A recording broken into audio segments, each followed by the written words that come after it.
I had this dream. I wanted to build a Class D amplifier with vacuum tubes. Now, why Class D, you ask? Well, it is lightweight, high power, and for those of you who don't know, today's Class D sound way better than yesterday's Class D. Now, having said that, there are still some shortcomings with Class D. For example, it can still sound a bit dry. Mid-range can benefit from a bit more body and forwardness. So why add a vacuum tube with Class D? The idea came from years of experience matching tube preamp and Class D amps. And what I noticed, it addresses the shortcomings of Class D amps. So my dream has always been to build a Class D amp with a tube input buffer board. Now, for those who have not seen my video on the VTV Purifi Class D DIY amp that I made a while ago, I bought these Purifi Class D modules for a project like that. I was going to send it to an amplifier designer and have him design a tube input buffer board for those Purifi Class D amp. The dream was to commercialize it, sell 1 million units, retire rich, and finally be able to afford my dream systems without needing to eat instant noodles to save up for it. Now, when I first had this crazy idea, I went online to see if anyone was as genius as I was, and was sad to see that PS Audio has already done it. Now, they have this M1200 monoblocks, exactly my idea, and I wanted to give up since someone else has already done it. But guess what? The PS Audio M1200 monoblocks was like 6,000 USD.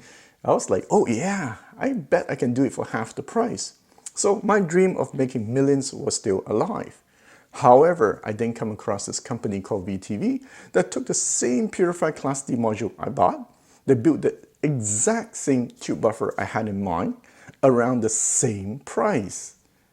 Now that was not good for me. So in my DIY Purifi video, I said, hey VTV, if you're looking at this video, come on, send me your amp so I can copy it. Well, I meant review it. And guess what? They saw my video and they told me, hey, sure Thomas, we will send you our amp and you can kiss your dream of retiring in luxury goodbye. After all, there's no point for me to finish my own project if this VTV amp with a tube buffer is very good. So the VTV shattered my dream. Is this amp everything I wish for? If I were to build one, today, my friends, we are going to talk about it. Now, for those who don't feel like waiting to like the last 3 minutes of the video for the answer, fine. The answer is yes. Damn it. That means if I want to buy my dream system, well, back to eating instant noodles for me.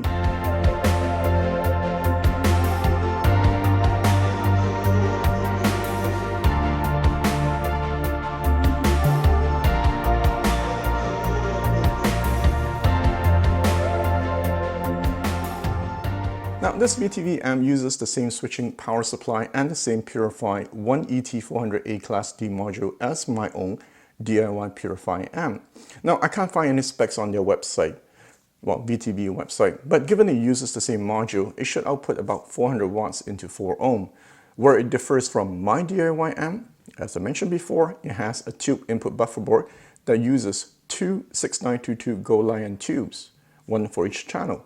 Now, despite having tubes, the unit does not turn your room into a hot sauna.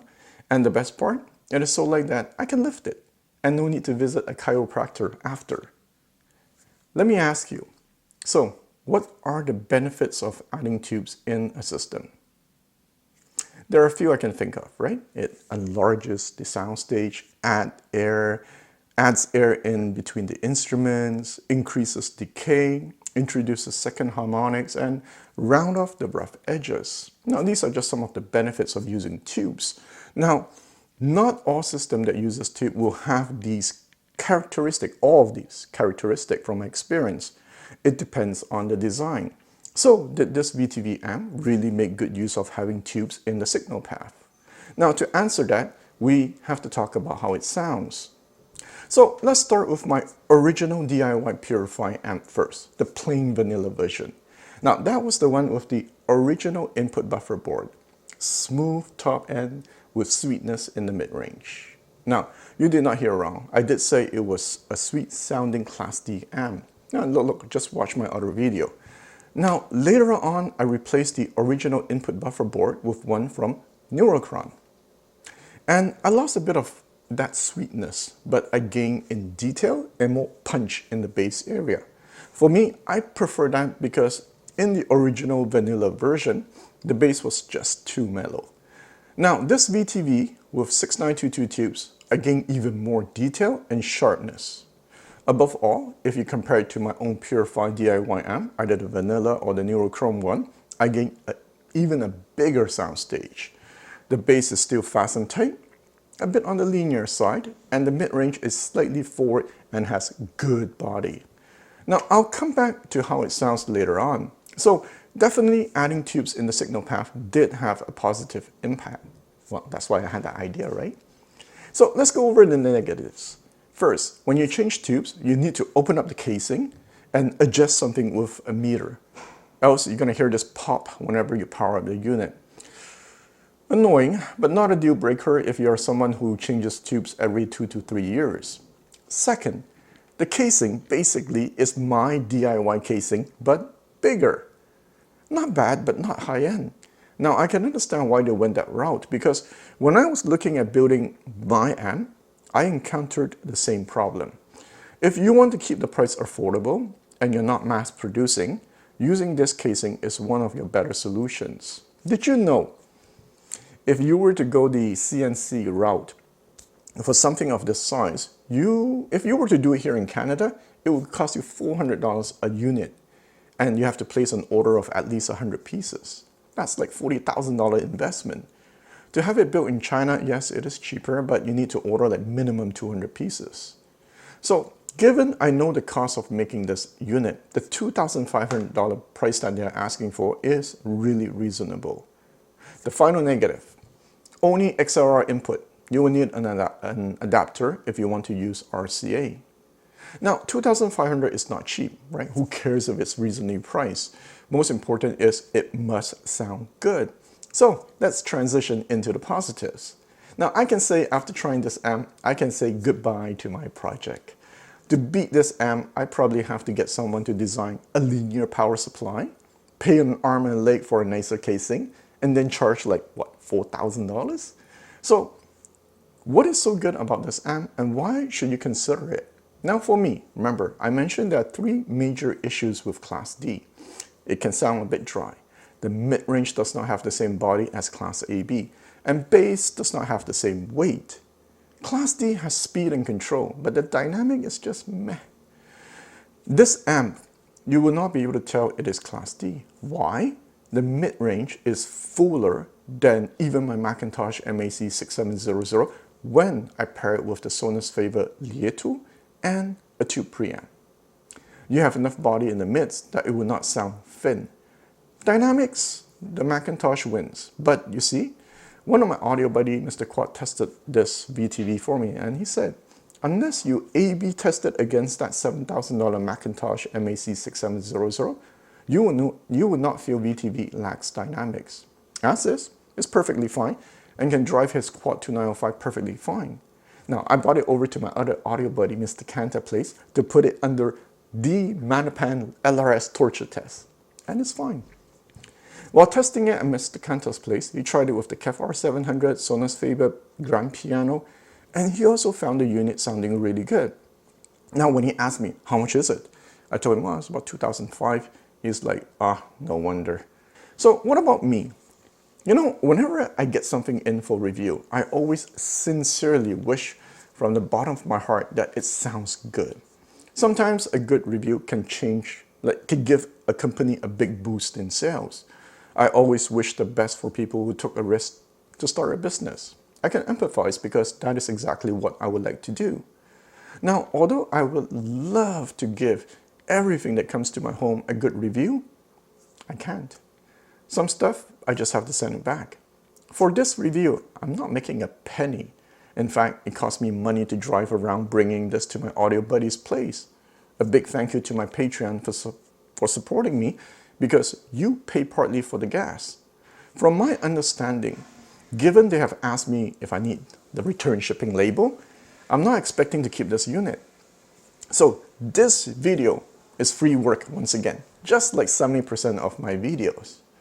However, as I always say, if it brings value to my viewers and if it can help a company out without compromising my integrity, yeah, I'm happy to do it.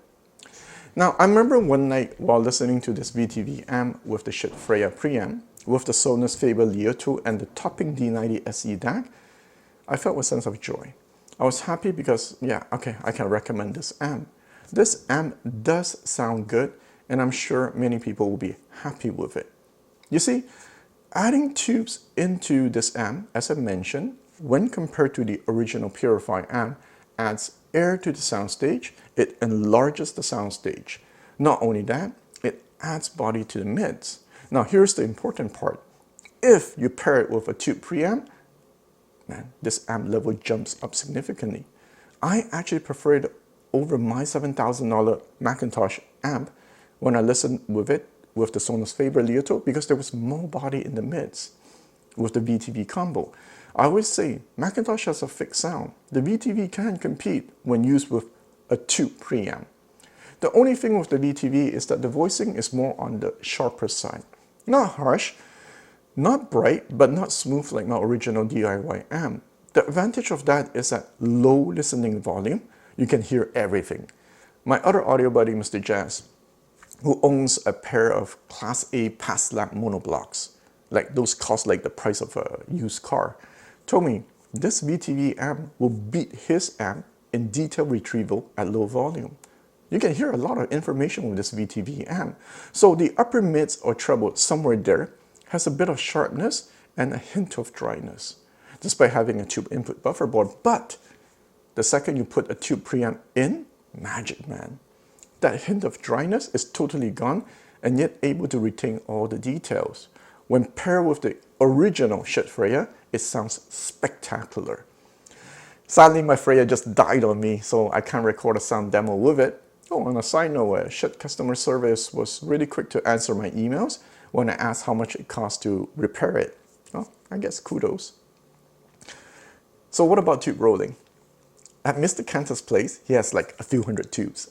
So we were curious if changing the tubes would make a difference. Guess what? We chose like the most expensive new old stock we can find. Something like $500 a tube on eBay. And guess what? The sound did not improve. Then we tried this other tube and yeah, okay, it did change the sound a little bit for us. So for us, yeah, no point changing the tubes.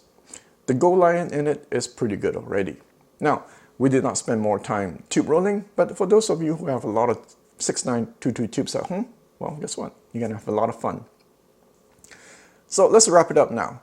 Now that my dream of making a Class D amp with a tube buffer is shattered, what do I do? Well, I guess I'll focus on building my tube integrated amp instead, which I expect should be ready by the first half of 2022. Now, if you made it so far to the end of this video, don't forget to like, share, subscribe, and hit the notification bell. Now, back to the VTV amp. If you are looking for an amp that does not weigh as much as a refrigerator, no generate heat like an oven, can deliver a lot of detail even at low volume, a mid-range with lots of body, a nice holographic airy soundstage, quick and somewhat linear bass, this VTV is worth your time. Now, I do have to say though, the performance difference between having the Freya tube preamp and not having the tube preamp is quite big. So please factor that in. Now, can you plug in the topping D90 SE directly to it and still sound good? Yeah, sure. Just that without the preamp, I was like, yeah, it's good. But with the preamp, I was like, oh my God. As I said, I like it better than my own $7,000 Mcintosh when using the Sonus Faber Liuto. The reason I keep specifying that speaker is because I don't know how it would sound with another speaker because I didn't test it, right? Like the KOH Model 5, would it sound amazing? I don't know. But it does not matter because there is a return period. So you can try it at your place, right?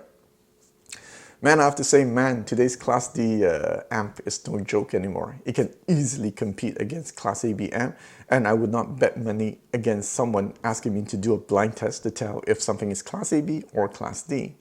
Now, remember, don't consider buying this amp just because I say it is good, okay?